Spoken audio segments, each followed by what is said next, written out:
Good morning. Thank you all for coming. Today at Google, we're delighted to welcome Mr. Jonathan Haskel and Mr. Stian Westlake. Jonathan Haskel is a professor of economics at Imperial College Business School, and Stian Westlake is advisor to the UK's Minister of Innovation and Technology.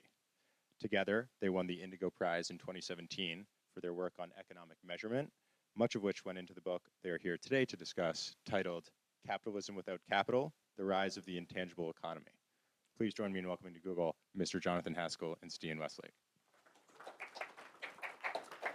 Thank you very much indeed, ladies and gentlemen. Thank you all very much for coming. We're going to split this presentation into two. I'm going to try and talk for about 15 minutes about some of the topics of the book, and then I'll pass over to Stian, and delighted to have some Q&A as well. So here's our book, Capitalism Without Capital. It's in three parts. The first asks the question, what do we know about the rise of the intangible economy? I'll tell you what the intangible economy is in just a second. Secondly, so what? Why is the intangible capital a different type of capital? And thirdly, what does this mean for business and the economy? So I'll walk you through the first two things, and then, as I mentioned, I'll pass over to Stian. So let's get started with the kind of core of what this book is about, and it is about the following. The nature of investment in capital assets is changing. So here on the left-hand side are the types of capital assets which you'd be very familiar with if you're an accountant or if you work on GDP and things like that. You know, this is kind of straightforward for economists. Here are the classic types of investments that are made. They're very tangible things: buildings, computers, plant machinery, and vehicles. And when national income accounting, counting GDP, was invented in the 1930s, 1940s, these were the types of assets which people measured investment for, and that passed into GDP, and company accounts reflect this kind of thing as well. At the core of our book is the fact that these assets, investment in these assets is going on, but investment in these intangible assets is zooming ahead. Let me walk you through the kind of things which these intangible assets are. Things like R&D, training, design, things like organizational development. You know, you can buy shoes from Walmart and from Kmart, but somehow they feel like very different organizations. Things like brands and marketing, artistic originals. Here's Britain's most famous innovation over here, big intangible asset. And as I don't need to say in this building here, software and data, important intangible assets as well. So these are the types of assets which you can't sort of touch and you can't feel. They're in contrast to these tangible assets.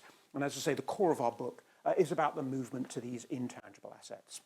Now, this would be basically of no interest whatsoever were it not for the fact that this change is actually rather hard to discern.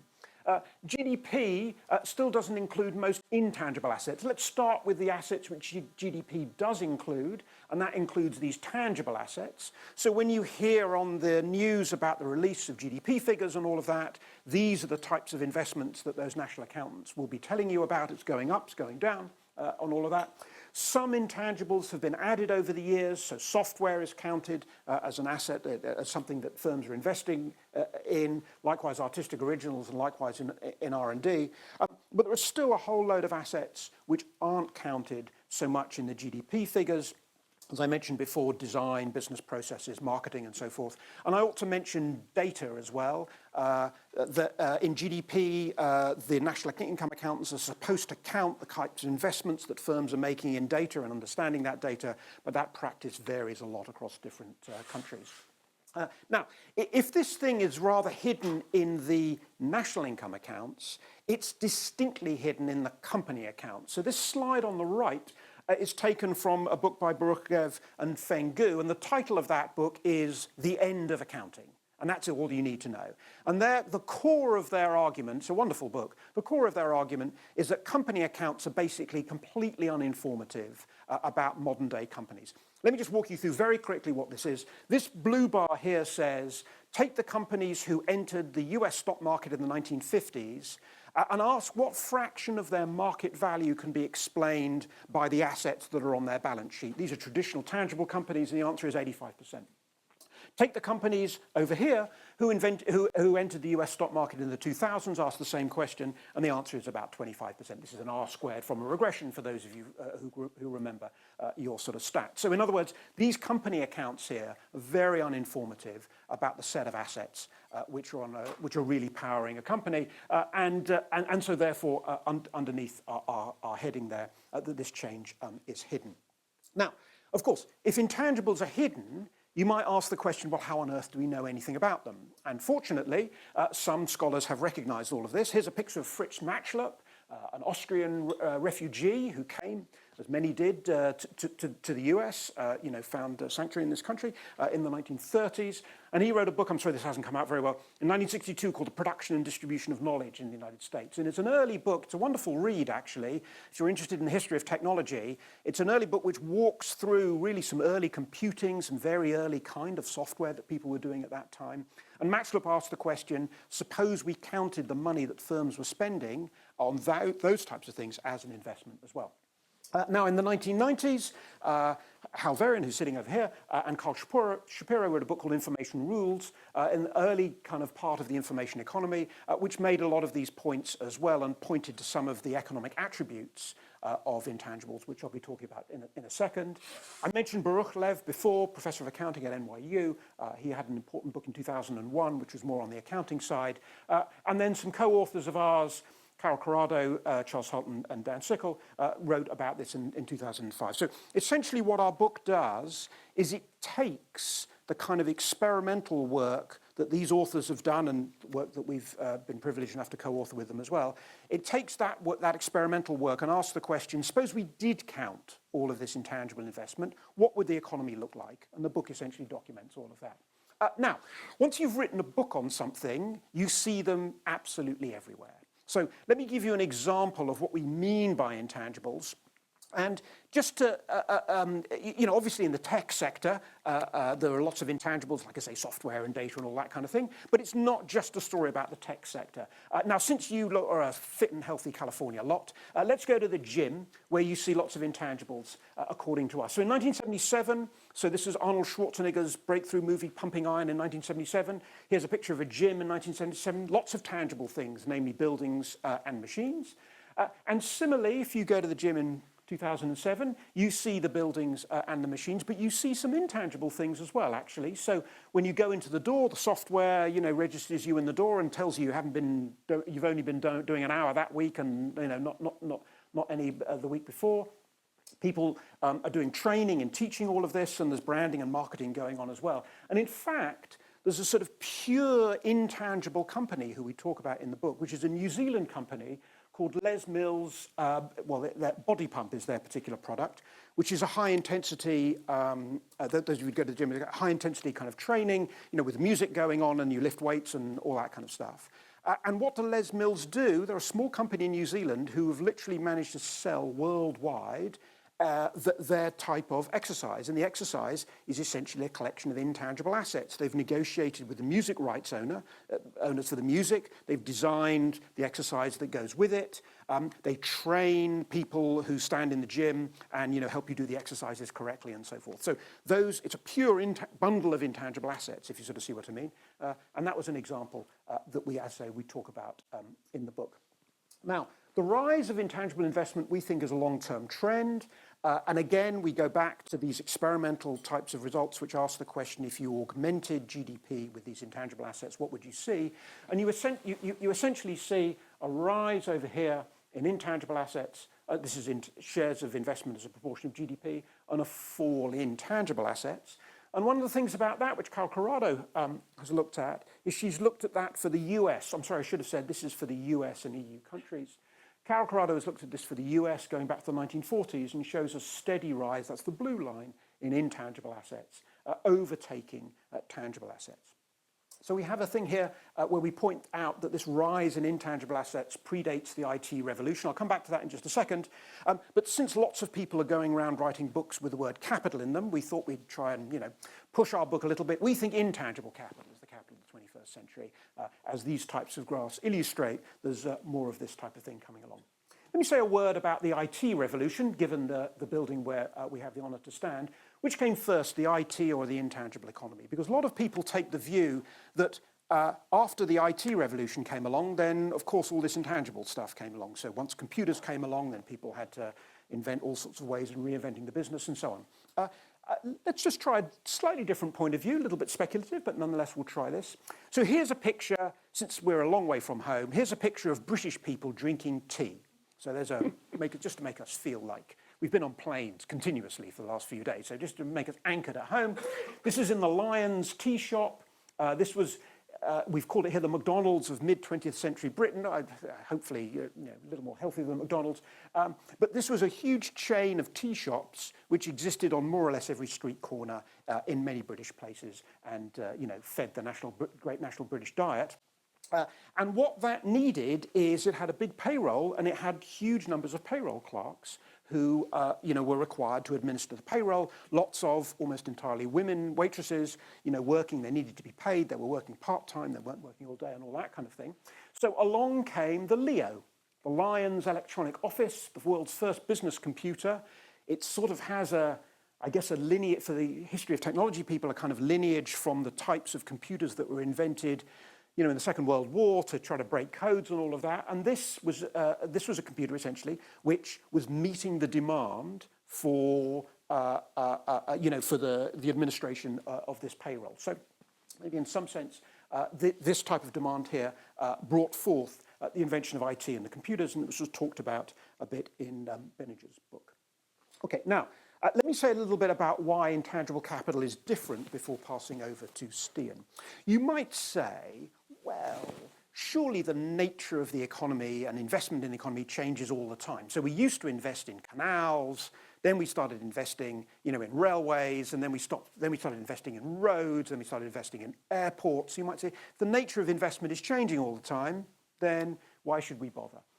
And we argue that intangible investment is interesting because it's got some different economic properties. So now we're going to put our economist's hat on for a second.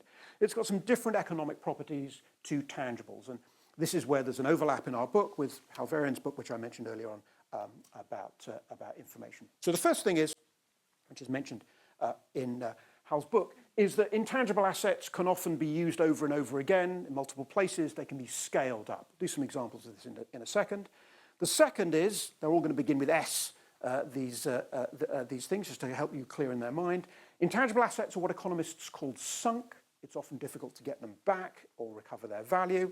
Again, an example coming up. Thirdly, spillovers. Intangible assets spill over in ways that other people can benefit from them. And fourthly, synergies. If you bundle these intangible assets together, then you can get a particularly valuable product. Let me walk you through some of this, and then Stian will talk about some of the consequences. So again, just to make us feel at home, let's again start with London taxi cabs here. Taxi cabs, if you've ever been to London, as you will know, you can squeeze 5 people in there. If you want to take a 6th person, you've got to get a new taxi cab. So the taxi cabs are not scalable in the way that Uber, of course, you can use it to get to London Airport, you get to San Francisco, you can use it in San Francisco, you can scale this thing over and over again. So the first interesting consequence about intangibles is that companies who have these intangible assets can potentially scale up very substantially. Secondly, I mentioned this economics term, sunkenness. A word about Nokia, great European success story back in the day, of course. At one point they had 72% of the world's smartphone market, but it all went wrong essentially after the invention of the Apple iPhone and Apple took over. Nokia basically had at least a couple of assets on its balance sheet. The first thing is it had a very nice headquarters, very razzmatazz headquarters. It was able immediately to sell that asset. Now, as you remember what I was saying earlier on, that's a tangible asset. It's a building. A company building, so that's well known to accountants and to national income accountants. That tangible asset, it was able to dispose of it and sell it off. But it had a big intangible asset, namely the Symbian operating system, which after the merger with Microsoft became Windows Mobile, and that essentially it was impossible to get any of that money back. So the intangible asset, it was much more difficult to get that money back. So that's, as I say, what economists call as sunk. That's obviously going to have some implications for how a bank might feel if a bank's going to lend a company some money, which Stian will come back to in just a second. Spillovers, I mentioned spillovers before. So if you've got a tangible asset like a factory, you just put a guard outside it, nobody else can get into your factory. On the other hand, if you've got an intangible asset like a design, well, if you think back to smartphones, before Apple came along, they were all a bit clunky, frankly. They were just a bit embarrassing. And the moment that the Apple smartphone came along, basically all the other smartphones looked like Apple. So this is what economists call spillovers, namely, if I have an idea, it can spill over potentially to other people, so other people can adopt that idea. Whereas if I have a factory, you guys and gals can't come into my factory. So again, Halverian's book talks about that kind of issue as well. So obviously that's going to make it difficult, potentially, for the people investing in intangible assets to maybe get some of the returns. Okay, the last S that we have of these properties is synergies. So here's the EpiPen, as I was saying, 1.2 billion profits for Mylan in 2015. And you might think that the core of the EpiPen, which has inside it, as it were, the chemical formula to stop anaphylactic shocks, the core of it is an intangible asset, namely an idea, namely the chemical compound that's in it. And you might think, well, that's just protected by a patent. The patent, there is indeed a patent, but the patent ran out almost 100 years ago. So the core of it, of the value of it, can't necessarily be in the patent because that's not defended anymore. So what is it? According to us, it's a bundle of these intangible assets. Let's go through some of the others. First of all, it's the design, so it's designed in a particularly convenient way. Secondly, there's lots of branding going on as well. Often when people talk about this type of thing, they talk about the EpiPen in the way that people used to talk about Hoovers, when they talk about vacuum cleaners. Thirdly, there's a lot of marketing and distribution around all of this and complicated marketing arms and so forth, which the company have worked very hard at. And fourthly, there's lots of training going on as well. People get trained to use this, and often the training uses the very word EpiPen itself. In other words, it uses the branded word itself. So again, the synergies are that we think that when you put these intangible assets together, so the intangible assets of the R&D knowledge, the design, the training, the marketing, the branding, if you put these intangible assets together, then you can get a particularly valuable product. Okay, why don't I pass over to Stian to say some more about what this means for the economy and society.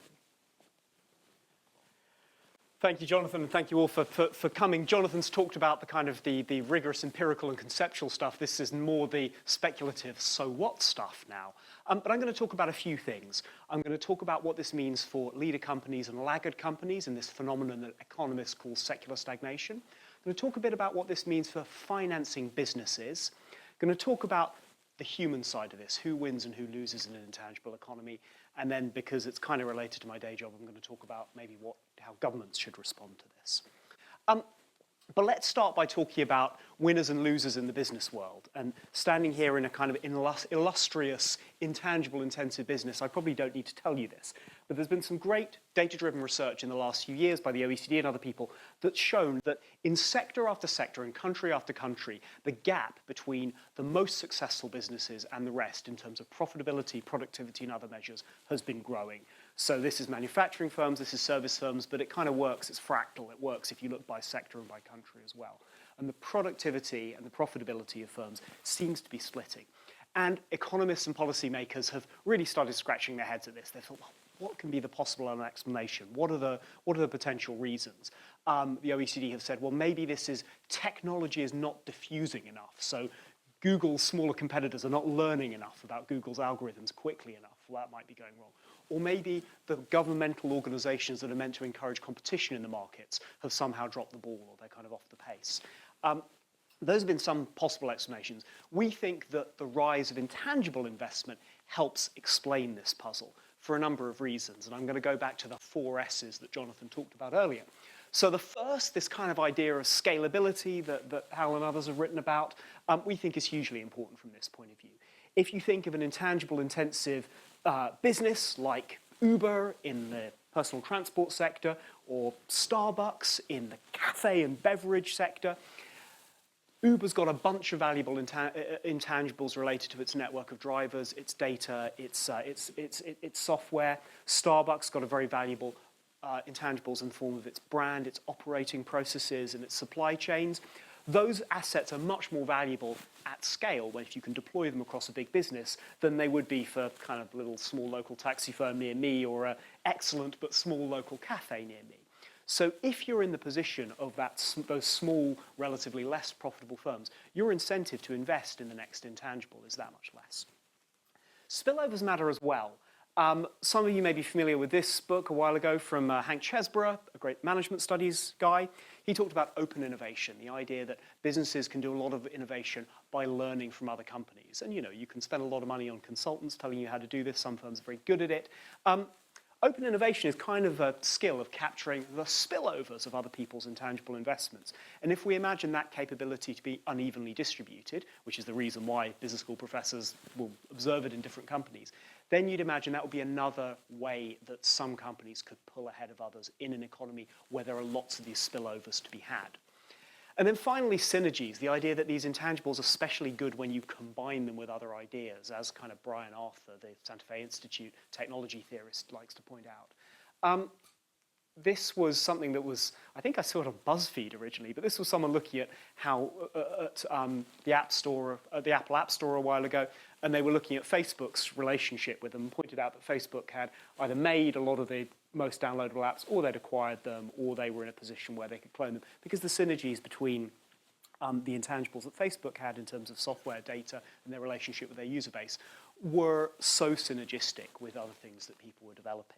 So all of these things potentially mean that even if competition regulators are working just as hard as they ever were, and even if technology diffusion, there's no one has slacked off, everyone pays attention to technology, it's everywhere, you could still see this gap between leaders and laggards widening.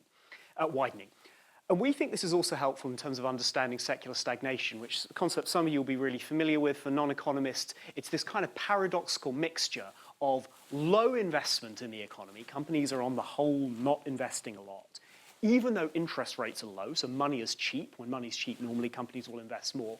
And there is kind of high observed return of investment on the companies that are investing and high corporate profits. Those things shouldn't coexist. If corporate profits are high and money is cheap, economists would say, well, surely everyone wants to pile in, but that's not happening for various reasons. And we think this kind of helps explain it slightly, because our leader firms have a strong incentive to invest in intangibles, because they can get the benefits of those synergies, they potentially get spillovers from other investments, so they will exhibit a high investment and high ROI, which is certainly what we see.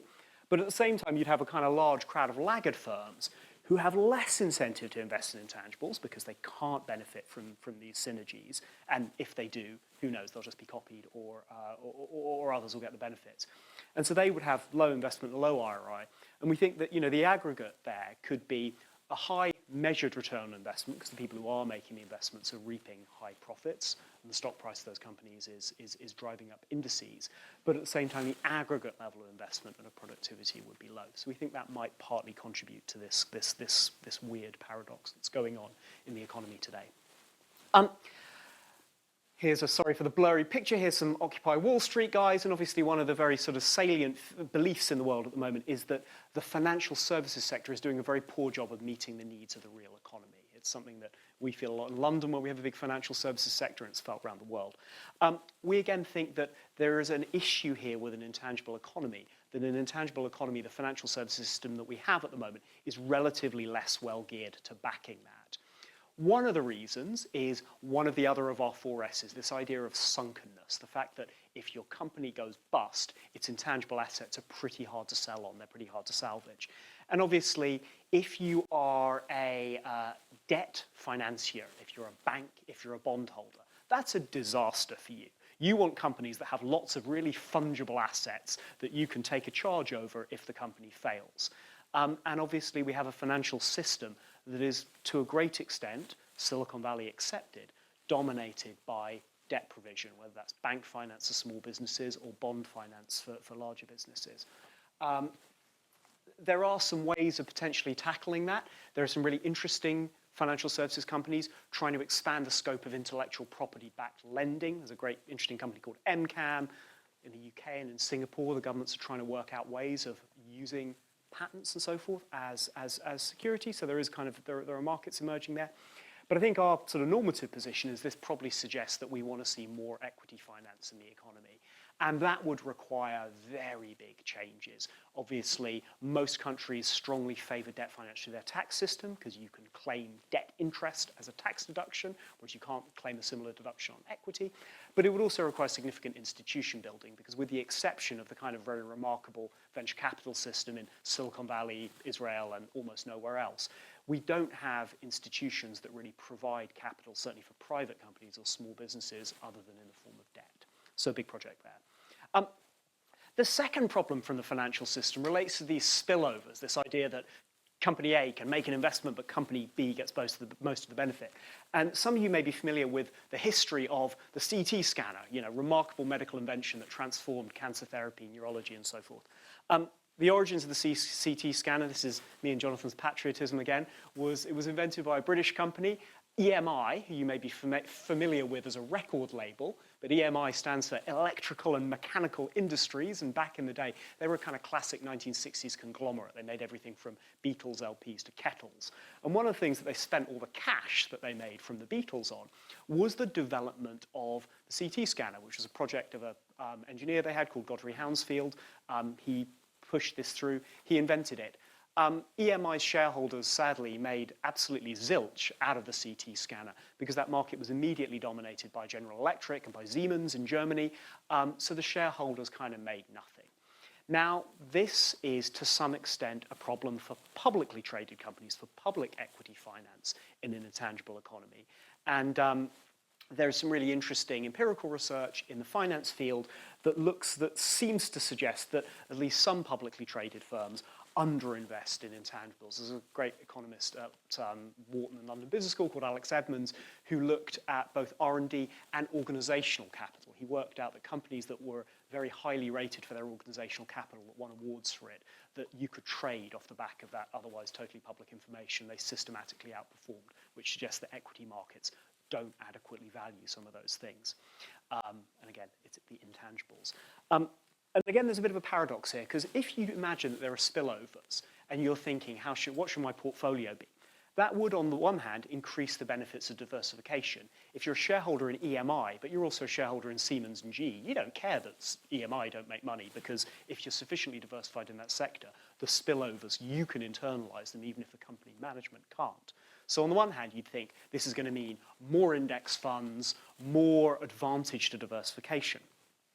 But the flip side is that it turns out that this effect, the effect that shareholders are wary of intangibles, is mitigated by concentrated ownership, because investors who can do ambitious due diligence on these complicated intangible-backed projects, again, there's evidence that they are more willing to put up with good projects with ambitious intangible-based projects on management. So that would suggest that you would see more long-short hedge funds doing lots of analysis. You'd expect to see the returns to kind of detailed equity analysis rate going up, and you expect to see more active management. So there's kind of a bit of a paradox here, and indeed that does sort of suggest, it does evoke the way financial services are going, where you are having a bifurcation between more kind of quite activist and analytic-heavy hedge funds, but at the same time a kind of big pool of very diversified kind of mechanical traders.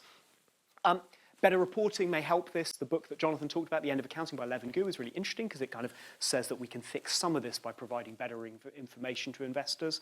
But it's not a panacea. And again, the venture capital sector is one way of doing this. So you take the capital private to get rid of some of these issues. But although one of the struggles that places like the UK and other developed economies outside the US have struggled with is how do you grow your venture capital sector? You're in the fortunate position here of having one, but they are quite hard to grow from scratch. The second thing worth talking about, this kind of comes to who benefits from the economy. And I just want to go back into history a little bit to talk about how these intangible assets tend to be contested. This is in a museum in Istanbul. This is the oldest human law code, the law code of Ur-Nammu, a king in Sumeria. And this oldest human law code details, in very recognizable detail, how you can own tangible assets, fields, houses, animals, the kind of things people owned 2,000 years BC. Humans have much less experience in dealing with the ownership of intangible assets. Depending on how you cut it, the earliest laws relating to this are either from 1500s or 1700s. So human beings have had over 3,500 years more to get our heads around what it means to own physical stuff than to own intangible stuff and what rights we have over it. And, you know, I'm a historian by background, so I kind of think that the human race needs time to digest things. We kind of are slow thinkers on these important questions. And one thing that we know is that when the ownership of assets is unclear or contested, all other things being equal, that tends to reduce investment. And at the risk of indulging in a little bit more history, this is the story of barbed wire and what it did to agriculture in the West. So this is kind of an analogy from tangible capital. There's a great economic history paper by Hornbeck a decade ago that looked at investment in improving fields, improving croplands in the Wild West in the 19th century. And it turned out that investment in agricultural land was quite low in that period, because what would tend to happen is if you would dig and drain ditches and do all these kind of great things with your field, and then some cattle barons' herds would trample it and they would eat all the alfalfa and you would have wasted your time. But then there was an exogenous shock. In the late 19th century, some guys invented a very cheap way of keeping cows and crops separate from one another, which was barbed wire. It was much cheaper than fencing. There wasn't a lot of trees for fences in the Wild West. So they invented this technology. And what these historians showed is that there was suddenly a spike in investment in agricultural land. People started digging the ditches they weren't digging before. And it kind of shows that if you can fix these problems of contestedness, if you can show who owns something, who has rights to something, then all other things being equal, you'd expect more investment. It's more worthwhile, and therefore more of it happens. This gets us to a question which I know is very dear to the hearts of at least maybe some people here or some of your colleagues, intellectual property rules. So who should own intangible assets? And I think here there's a kind of interesting trade-off between the spillovers that Jonathan talked about and the synergies. On the one hand, if we think about spillovers, this is a very standard debate that many platforms have with rights holders, kind of creative industries. How do you best manage the spillovers? This is Blind Willie Johnson, one of the most celebrated blues artists, one of whose tracks was on the Voyager Golden Disc, sort of representative of human culture.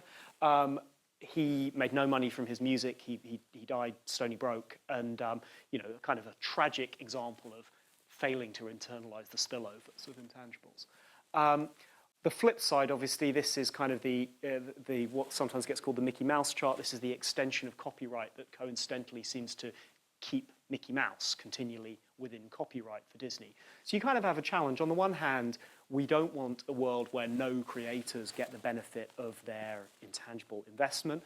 On the other hand, it's equally problematic to have a world where rights holders have a massive incentive to continue to lobby to extend their rights over things that they created a long time in the past.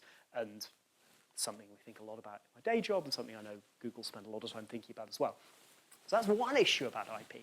But of course, there's another issue about IP, which is if you have very tight rules, how do you get these synergies, these kind of unpredictable benefits when people bring together different rights?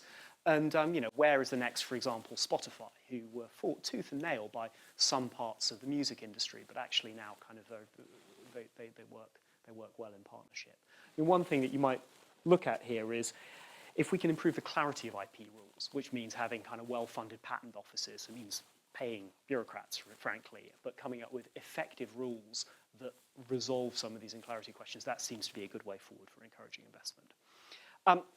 It also means, if we think about who gains from a human level in this economy, people who can make sense of the contestedness of assets, who can bring together the synergies and fix the spillovers, seem to do well.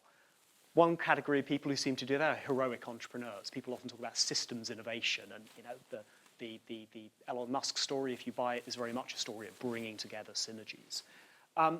A second group is people with political connections. If you think it's important to influence these things, so this is Neelie Kroes, who European Commissioner, who was taken on in a role in Uber, where clearly working out some of these issues, the contestedness of some of Uber's very valuable intangible assets is a kind of big salient point. There's also kind of a thing where just traditional desk jobs, which kind of people often think will get abolished, will become more important. Robert Reich, the US economist, wrote a book a long time ago where he talked about symbolic analysts, people who make sense of stuff going on in capitalism in the world. They're probably going to get more important as well.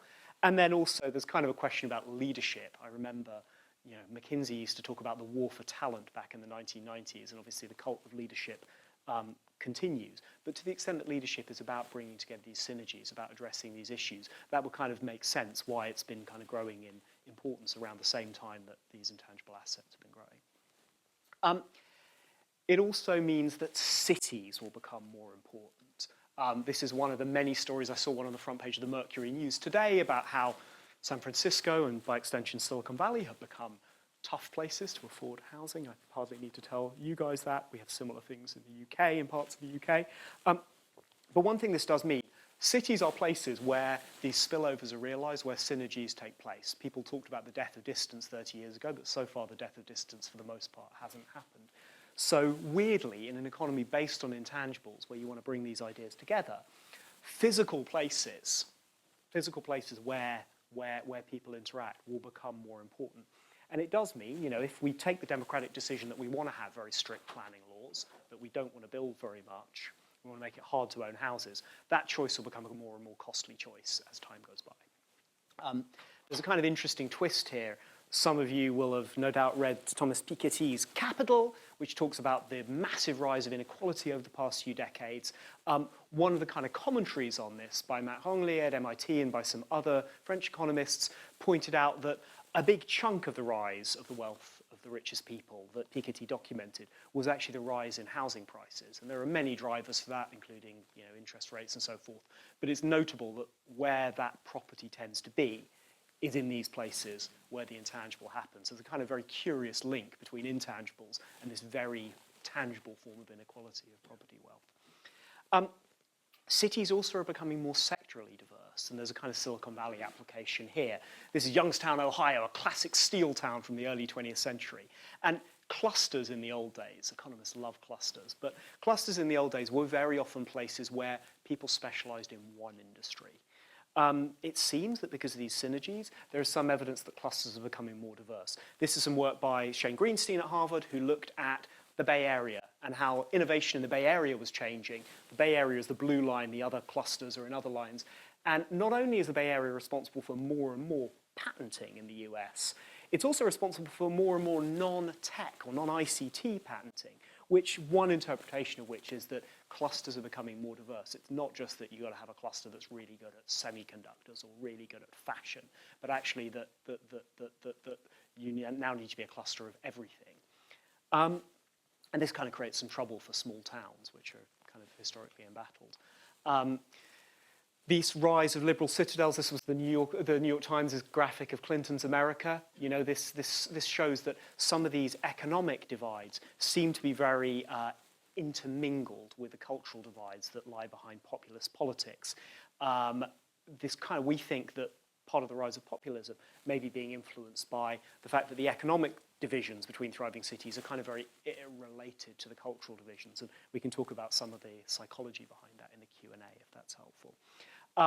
My pitch for what this means from a tech point of view, the mother of all demos was obviously a huge step forward in distance-killing technologies like video conferencing 50 plus years ago. I think this kind of, the death of distance clearly has not happened, but there is kind of a question, well, at some point, perhaps distance will die. Will it be VR? Will it be some kind of collaboration software?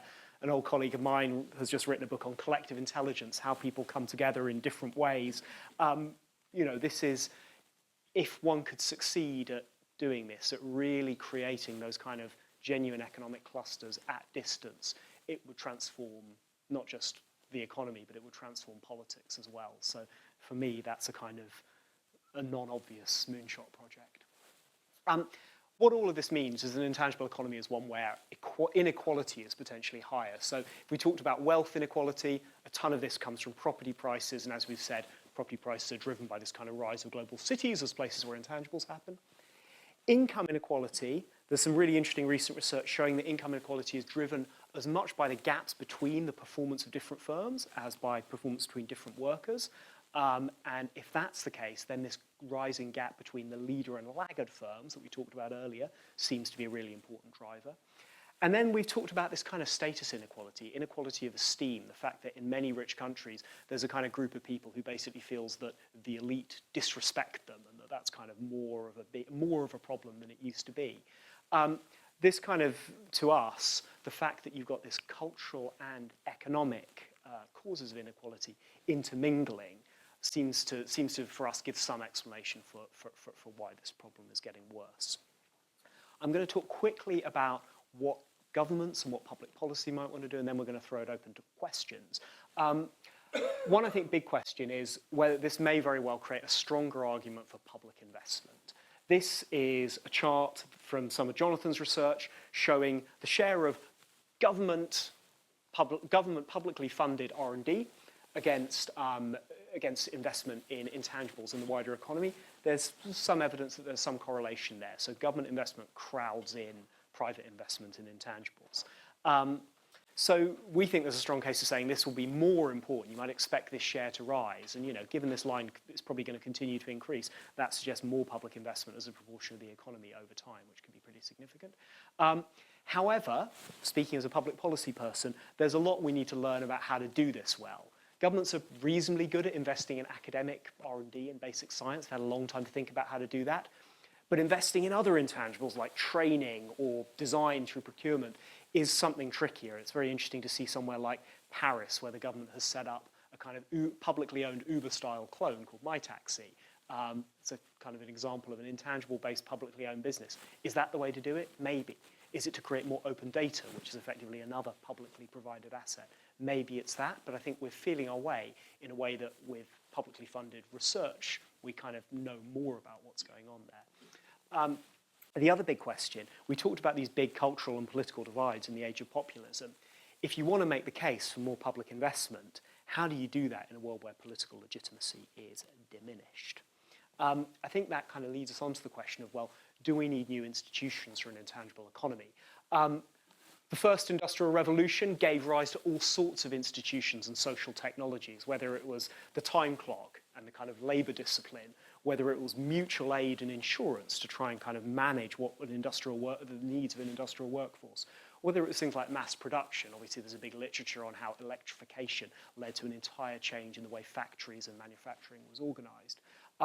So typically, these big technological changes in how the economy works have been really fecund for social innovation and institutions that have kind of arisen hand in hand with them. So there is kind of a question, well, what else do we need? One question for me is, how do we internalize these spillovers of intangible investments? So I talked about Godfrey Hounsfield, the CT scanner guy. And although EMI did really badly out of that, he did really well because the Queen gave him a knighthood and he was the Fellow of the Royal Society and he got a Nobel Prize. That is one way of doing it. We have so society can reward people with kind of honors of one sort or another. But that's a very kind of 1960s vision or a kind of early 20th century vision. So one question we often get asked is, are there blockchain applications here? I think it's compulsory in these kind of talks to mention blockchain at some point. That's all I will do. But I'm also fascinated by some of the experiments that China are putting in place in terms of social credit. Clearly, there's a lot of political economy questions related to that. But I see a lot of very interesting social innovation experiments coming out of China. And then finally, how do you build these things in a more fractured society? I'm going to leave it there. There are some copies of the book here. We talk about all sorts of other things. We talk a bit about Brexit and Trump and medieval history. I try and get as much medieval history into books as I can. And we're kind of open to questions. So thank you. Okay, great. Okay, great. First of all, thanks for coming. It's terribly interesting and I think very, very important. I have one observation and also a question. They're related. The chart that you showed earlier it was about the increase of intangible value in the economy is very linear. And my own thought on it is that we may actually and should be on the precipice of an inflection point with AI and laws of automation. And so I'd just be interested in your thoughts. Secondly, there was a book recently written, you may be familiar with, by Kate Raworth, Donut Economics, and then she argues that we should not be targeting economic growth. And in the traditional sense of GDP, I think that's sensible. But Stian, for you, how is the type of thinking that you guys are talking about being integrated into national measures so that people will be satisfied that the economies are growing, but it's not in nuts and bolts? Thank you for the question. Just quickly on AI. I mean, one view of AI. Listen, I'm talking to a room who is incredibly well informed about this, so I slightly hesitate here.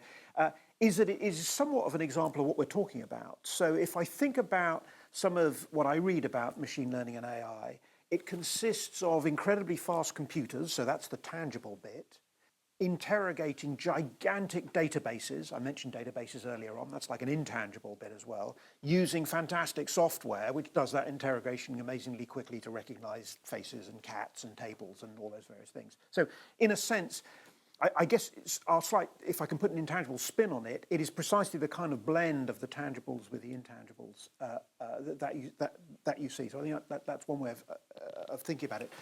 As far just quickly as the donut economics is concerned, I mean, the donut economics book, I don't know if Kate Raworth has come to give a talk here, but it's essentially a kind of very anti-economist's book. So, of course, as a card-carrying economist, I find it quite an annoying book in that respect. But, you know, challenge is good, so, you know, we ought to be reading all of this. I think her core message in that book is very much along the lines that we mustn't neglect the environment. If we have, you know, economic growth at all costs, we'll have pollution and all these very terrible things and all that kind of thing. Along the side, she criticizes GDP as being an absolutely terrible measure of anything. And at that point, I would take a little bit of issue with her, but I think it relates to your question about, you know, how we can sort of build all of this. I think our view, and we talked about this in the Indigo Prize that David kindly mentioned, is that what we want to do is we want to bring this stuff into GDP and so make GDP more reflective of these types of intangible investments, which it currently is not. So bit of a slight crusade for GDP in some ways, but making it more relevant to the type of intangible economy that is, you know, being built in this very building. Hi. I wanted to ask about the economic history of this. So you showed a chart at the beginning that showed the intangible economy sort of starting to rise in the 1940s, 1930s. So yeah, I just wanted you to speculate on like what the causes of this could be. Shall I? So that's a really good question. It's something we sort of mull over a bit in the book, and we don't have an absolute answer. There is, I don't know if anyone reads Cosmo Shilizi's various blog posts, the guy at Santa Fe Institute. He has this wonderful theory that the singularity actually happened in the late 19th century, if what we mean is technological acceleration causing an emergent system to basically have a life of its own. So his argument is that modern capitalism, the singularity has already happened, and all these technologies are actually the kind of the manifestation of that. To be slightly less kind of speculative about it, I think there is a sense in which the nature of modern capitalism, and by modern I mean sort of since about 1850, is just demands a huge amount of organization of not just ideas, but relationships between people, whether that's customers and producers, or whether it's producers and supply chain and workers. And what the intangible economy is doing is it's picking that up. This is the kind of accretion of stuff that is in some fundamental way very essential to capitalism. Now, obviously, although we kind of said, well, maybe this came first rather than IT, IT is hugely important because it's very complementary to these things. You know, you can't have software in any meaningful sense without the technological infrastructure to run the software on. IT of various sorts makes it a lot easier to record and build and accumulate these relationships. So there's definitely a complementarity there.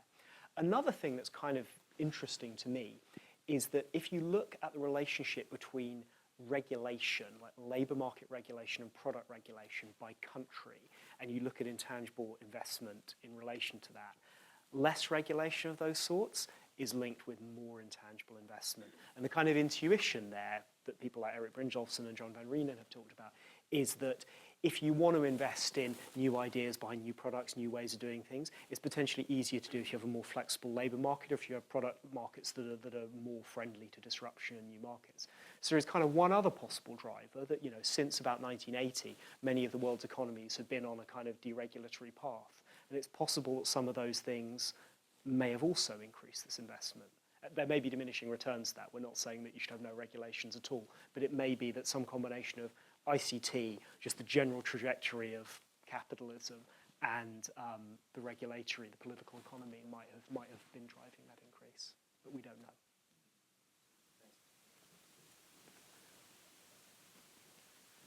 So I wanted to comment that that traditionally we sort of think of companies as containers of value, and one of the things that we've seen in the last 30 years or so is the rise of open source, where some participants are actually militantly opposed to being called a company, and yet you want to measure somehow what they are contributing. Have there been any efforts to measure, for example, for the Free Software Foundation, what the value of their intellectual capital is, even without their participation necessarily?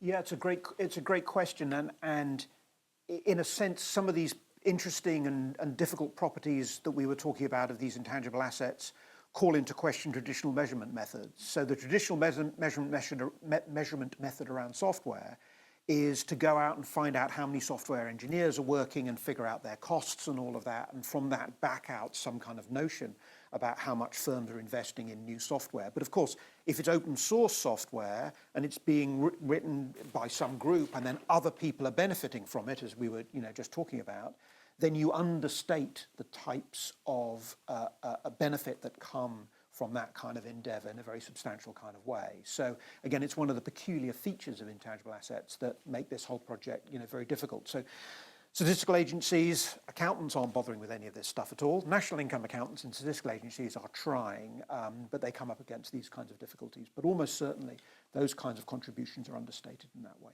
Yeah, that whole question of how you measure the kind of economy outside firms is something that I think is a really tough and important problem. Thank you. Thanks for the talk. I think I have a question, kind of a little bit related to one of the earlier questions. So we talked about how certain problems like the income gap or wealth gap or even happiness kind of stuff is kind of really getting worse and worse with the evolution of the economy. So I'm just curious, do we see a trend of evolving our economy as a society, to kind of make these things better? Are we kind of evolving our economy with being a little bit vigilant of the cons of capitalism, or even theories of people like Emily Durkheim, or are we really destined to failure through our own success? I think, if we come back to this question of, GDP growth, is it good for us? I guess there is quite a bit of good news that doesn't get talked about in the critique. So if we think about the UN's Human Development Index, which is a kind of very earnest attempt to measure what really matters for humans, that's extremely highly correlated with GDP. So there's definitely some sense in which GDP growth is associated with these good things. Economic growth seems to be associated with things like greater tolerance on the whole, and with paradoxically, environmental protection, if you see what I mean. So as countries get richer, often they stop chopping down trees and start planting them and so forth. Now, that's not to say that things like climate change aren't significant challenges to the economy, but it does give it's some reason not to despair. I think some of these questions, like the rise of inequality, particularly if it's driven by these changes in the capital stock that otherwise are kind of useful and productive, I think that really is important. And my take, and Jonathan's the economist, I'm the non-economist, my take is that that's the legitimate domain of politics. That's what we should be thinking about from a political point of view, and deciding consciously as a society what choices we want to make around distribution. Just because the economy is trending in a particular dimension doesn't mean we can't intervene to create the society we want. Or in fact, the point I have is I do agree this GDP growth or having a number to kind of depict the overall status of how we are growing in terms of whether technology or money, that's important. But then I think more often we actually see things very differently. I think maybe it's a little bit more philosophical, but we see when we talk about economy, we just talk about the kind of strategies we should use to grow our income levels or overall ability to purchase or things like that, while we kind of totally not correlated with the corresponding changes in the behavior or the social structure that happens when we are kind of targeting certain things. So my point is I think don't we need to be a little bit cautious of the other stuff as well, so that while we are really kind of targeting for the overall growth, maybe there are certain things that we are not really considering, which are a byproduct of like our Yeah.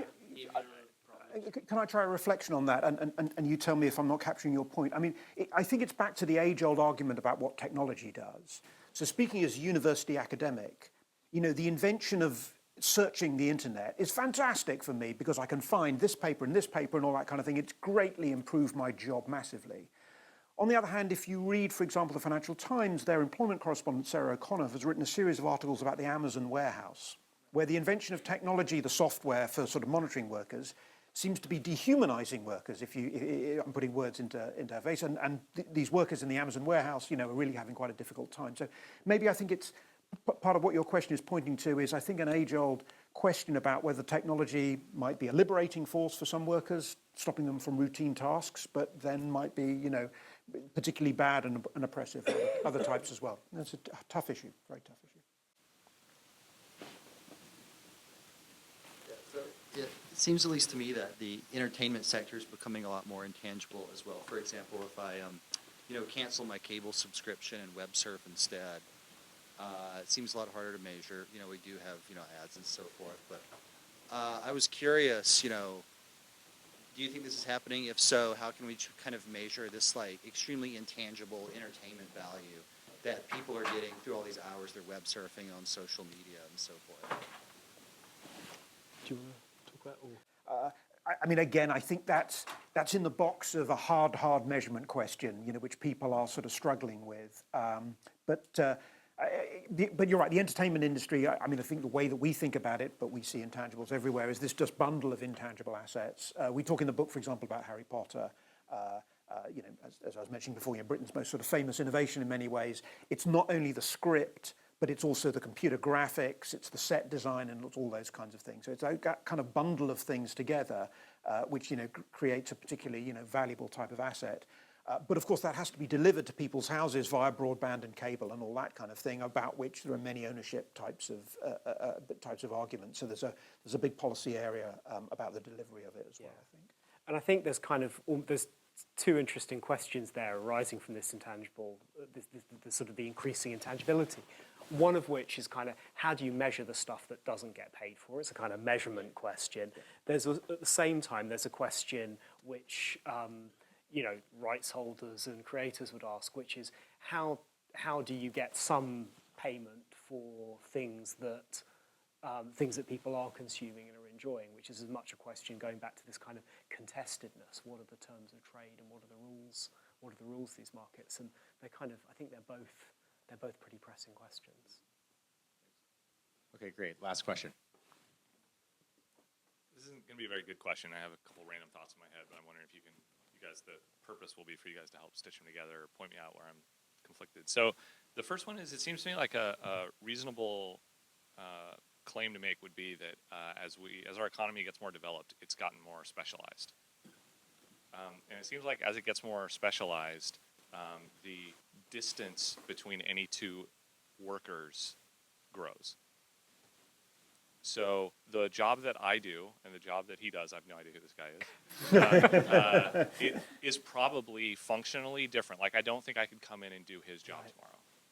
I don't think he could come and do my job tomorrow, because the context required to do our specific tasks is actually not that close to each other. So it seems like the more specialized the economy gets, the kind of, like I say, distance, I don't know what I'm actually measuring, gets further apart. And what that means is that communication and organization become a more important skill in order to bind all these things together. That was like one random thought I had, that if you guys had sort of thought about the problem from that point of view. And then the other was that you guys have clearly put a lot of thinking into funding at a government, like country or even institutional level. But there's also an individual level of funding that has to happen, where I have to decide to go get a particular degree or not, and I have to decide, even within that degree, what happens. And so this other point about specialization is, the more specialized things become, some of those choices to become specialized require very advanced funding on the part of the individual. And to the extent that our economy is maximized by reconfiguring all these jobs, that can be a total bummer if you guess wrong, or it can be a lottery ticket if you guess right. and then the other point is that, back to the one that you made with technology, is that the other force that technology can do is it can actually reduce the training required to accomplish a job. And that actually means the job pays less than it did before because my individual investment is lower. So I'm wondering if you guys see trends in the, or I don't know, solutions in the sort of level of individuals making these investments and whether, you know, those things are going the right direction or not.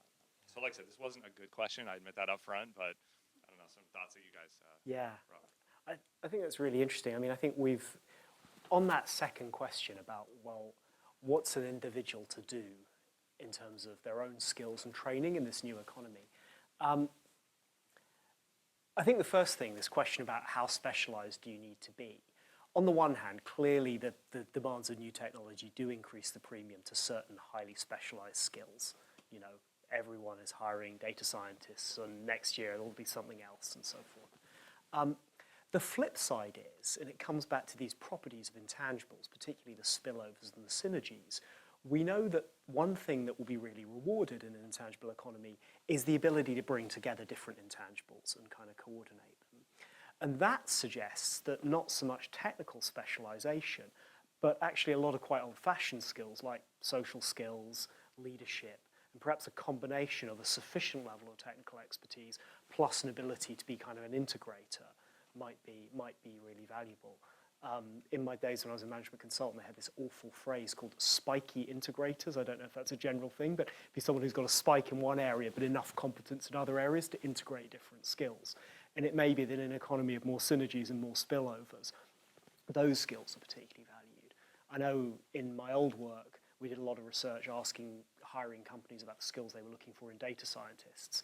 And that was the kind of sweet spot. It was, you know, we want people who are enough of a quant jock to understand what's going on, but they also need to be able, and then the company would reel off 5 different things they needed to understand related to their own particular business model. Now, in some ways, that's quite good news for our kind of hypothetical, perplexed young person setting out, because it means that there are some more transferable skills that are worth developing, often quite soft skills. But then I kind of do agree with your the more kind of the more concerned part of what you're saying, because, you know, if we are expecting people to invest more in their skills, this uncertainty still applies because some of these skills will be specific. And I guess this is the question of, well, how do you genuinely generate lifelong learning in an economy? Well, most world economies, learning stops at 18 or 21 or 25.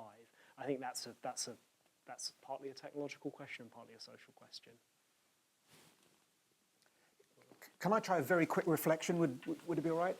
Sure. Just on your nice question, as a card-carrying economist, I think you asked a very profound question, which is, if you think about societies before they were very specialized, you know, the farmer would know the farm worker and they would, you know, you do me a favor and you a favor and all that kind of thing. But once you get a very specialized economy and the distance between people goes apart, there isn't, so now I'm going to be an economist, there's just a shortage of love.